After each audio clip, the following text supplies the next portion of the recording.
Let's go to some good news. As a result of the US election, CNN have started laying off staff, and MSNBC have lost a huge chunk of their audience. Ladies and gentlemen, please welcome the next president of the United States, Mr. Donald J. Trump.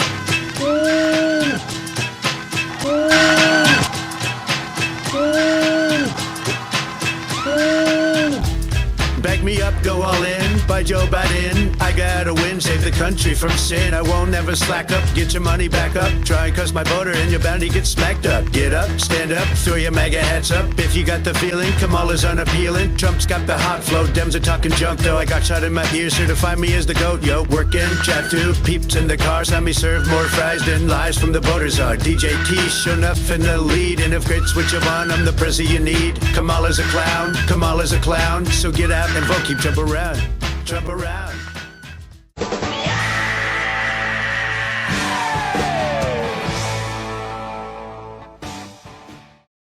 The President of the United States of America, the 47th President, is Donald J. Trump.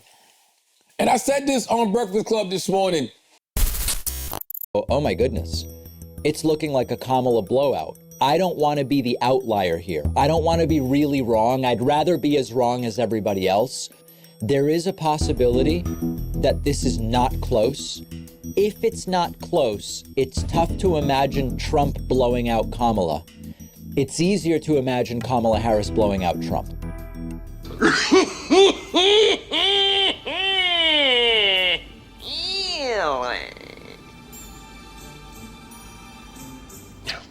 Let me break this down so even your tiny, stupid, confused brains can understand it. He won the popular vote. He won the Electoral College. He won every single swing state. So if you really think that everybody in the entire country is wrong, except for you, then you're even more delusional than I thought you were.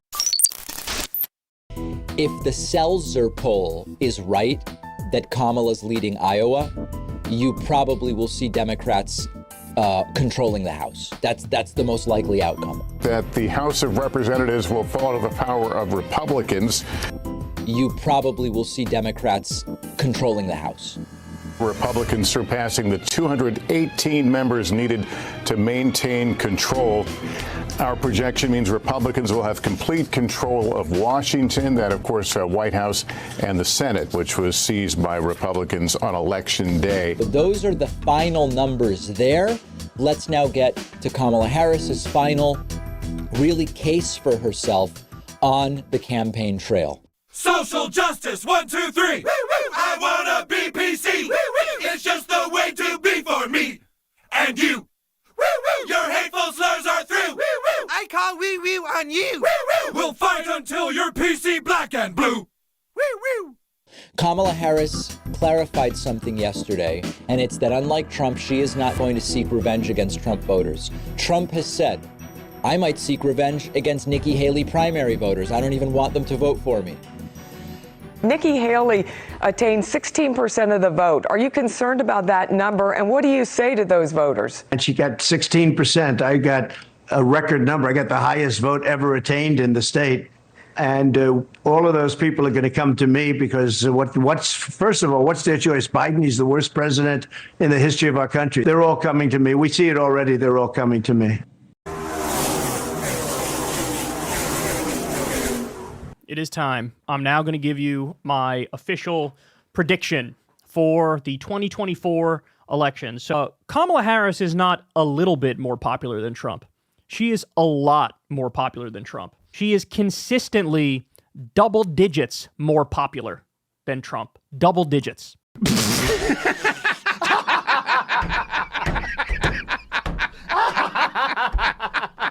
And there was that, story the other day in Newsweek, the poll that they were citing where Kamala right now is as popular as Obama was in 2008.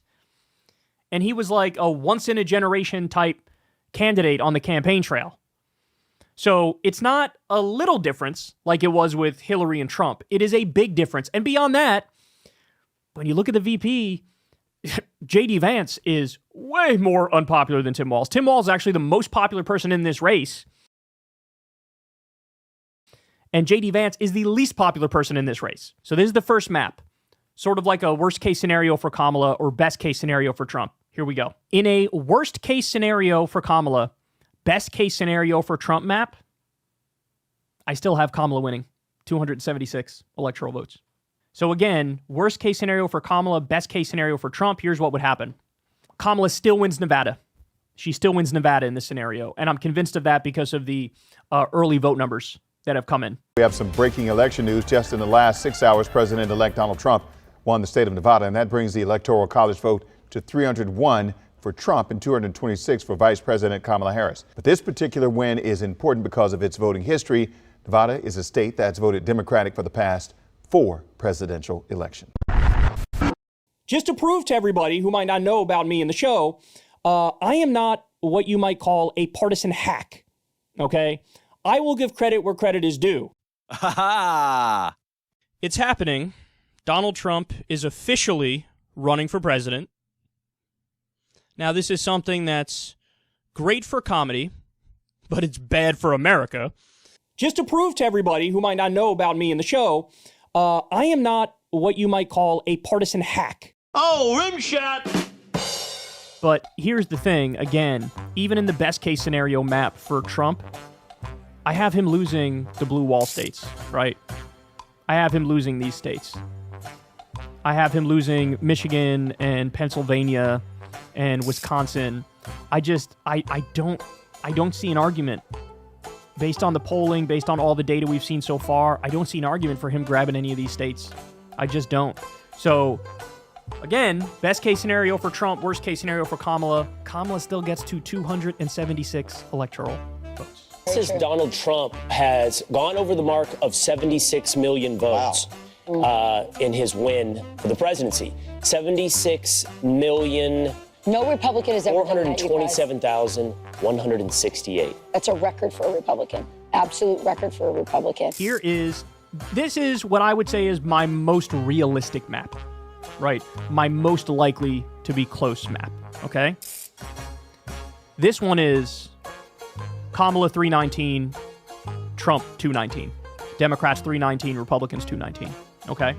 Kamala wins Pennsylvania and the blue wall state. So this is basically Kamala winning, like, all of the swing states. Donald Trump won. It wasn't close. It was a landslide. He won every single battleground state, the popular vote, and Republicans, they swept the Senate, they swept the House, and he now has, whether you like it or not, a mandate to fix what is broken, and it is his duty to nominate the cabinet of his choice. You may not like it, too bad.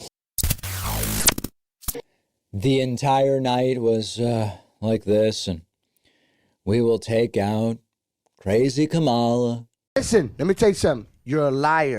We will take out crazy Kamala. And when other candidates have packed it in for the night, you know who's standing on the stage at 2 a.m.? It's Donald Trump.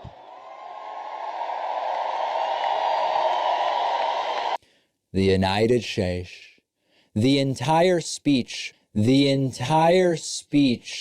focused on getting vengeance against his political enemies. And I will stop the invasion of criminals coming across our border. I will strengthen our military. I will restore peace in the world. And I will rescue the American dream. We're going to have the American dream back soon. Together, we will begin the 4 greatest years in the history of our country.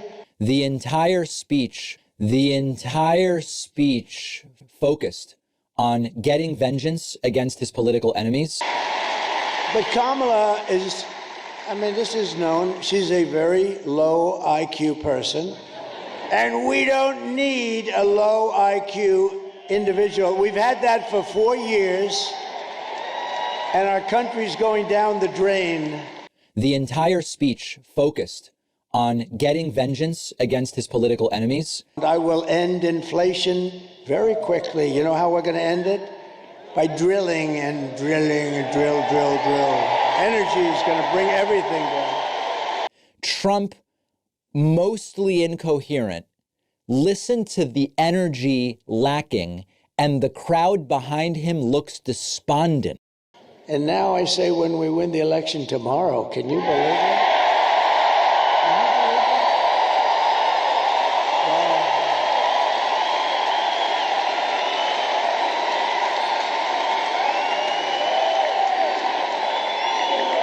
Listen to the energy lacking.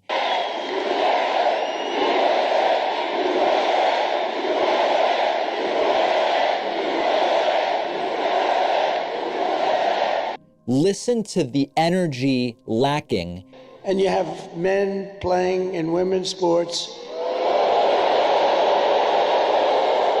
You have to cheat. Who the hell is going to approve that? And the crowd behind him looks despondent. Don't you like a president that doesn't need to use a teleprompter? Isn't there something refreshing?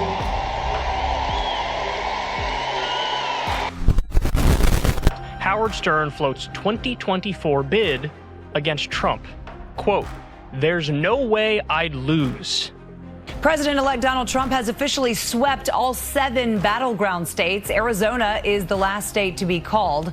The final electoral vote count, Trump 312 to Vice President Harris's 226. Then he says, this I find really interesting. He says, "It's my civic duty and I'd beat his ass." So he calls running against Trump his civic duty. And again, he says he beat his ass. All right, guys, so I think it's fair to say Trump absolutely lost the juice. He hasn't only lost one step, he's lost multiple steps. I am not what you might call a partisan hack. I am your voice. He's in trouble, bro. He's in trouble. This is crazy. So anyway, you should all be happy. You should all be doing cartwheels in the streets knowing that he lost his touch. The magic is totally gone. And I will rescue the American dream. We're going to have the American dream back soon.